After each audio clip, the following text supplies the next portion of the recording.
នាងក៏ឆក់យកមកចង់បានជាកម្មសិទ្ធិរបស់ខ្លួនភ្លាមតែនារីចិត្តអាក្រក់នោះបែរជានិយាយថាការស្លាប់រស់របស់ម្ដាយនាងគ្មានពាក់ព័ន្ធអ្វីនឹងនាងទេនាងតូចអង្វរប៉ុនប៉ងថានេះជាលុយសង្គ្រោះជីវិតដែលនាងខំរកបានពេញមួយឆ្នាំហើយអង្វរនារីចិត្តអាក្រក់នោះឲ្យប្រគល់វាមកឲ្យនាងវិញតែនារីចិត្តអាក្រក់នោះបែរជាស្អប់ដៃនាងតូចដែលប្រឡាក់ហើយបានរុញនាងដួលទៅនឹងដីពេលនោះអ្នកដែលឈរមើលនៅក្បែរនោះស្រាប់តែទ្រាំលែងបានហើយពួកគេក៏បានជេរប្រតិចនារីចិត្តអាក្រក់នោះថាជាមនុស្សអសិលធម៌ដឹងច្បាស់ថានេះជាលុយសង្គ្រោះជីវិតរបស់គេតែនៅតែបង្ខំចិត្តឆក់យកបែបនេះពិតជាហួសហេតុពេកហើយមិននឹកស្មានថានារីចិត្តអាក្រក់នឹងកាចសាហាវនោះពេលលើហើយក៏បានទេកំភ្លៀងទៅលើអ្នកដែលចេញមុខនិយាយនោះមួយដៃ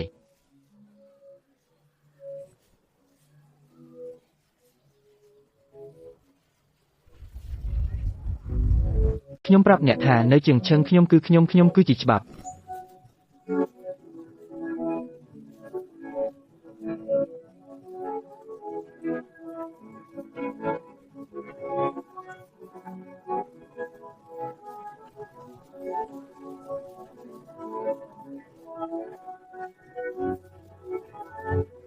ទោះបីជាបន្ទាប់ពីបានឬដល់ត្រង់នេះភ្លាមទឹកមុខរបស់ពួកគេក៏ប្រែប្រួលយ៉ាងខ្លាំងពួកគេដឹងយ៉ាងច្បាស់នៅក្នុងចិត្តថាលីជីមានលុយនិងអំណាចមិនអាចទៅបង្កទៅរួចនោះទេមិនឆ្ងល់ទេដែលស្រីល្បិចនោះទោះបីជានៅចំពោះមុខក្រុមអនុវត្តច្បាប់ក៏ដោយក៏ហ៊ានក្រអឺតក្រទុំយ៉ាងនេះដែររីឯស្រីល្បិចនោះក្រោយពេលឃើញទឹកមុខភ័យខ្លាចរបស់មនុស្សគ្រប់គ្នាហើយក៏បន្តបង្ហាញអាកប្បកិរិយាដែរឥឡូវនេះអ្នកនៅតែចង់ចាប់ខ្ញុំទៀតទេចង់ឃុំខ្ញុំទេ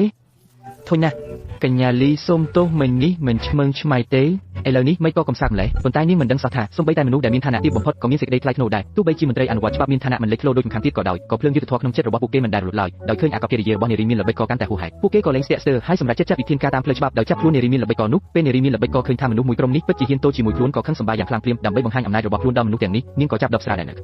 បែរនោះភ្លាមហើយគប់ចំទៅលើក្រុមមន្ត្រីនិងម្ដាយរបស់នាងហើយនៅពេលដ៏ប្រកបដោយគ្រោះថ្នាក់នោះស្រាប់តែមានដៃធំមួយគូបានចាប់នាងចុះ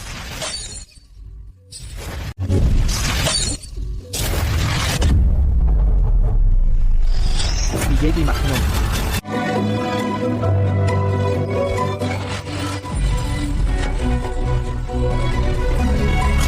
កុំបារម្ភអីម៉ាក់ជួបការលំបាកខ្លះហើយ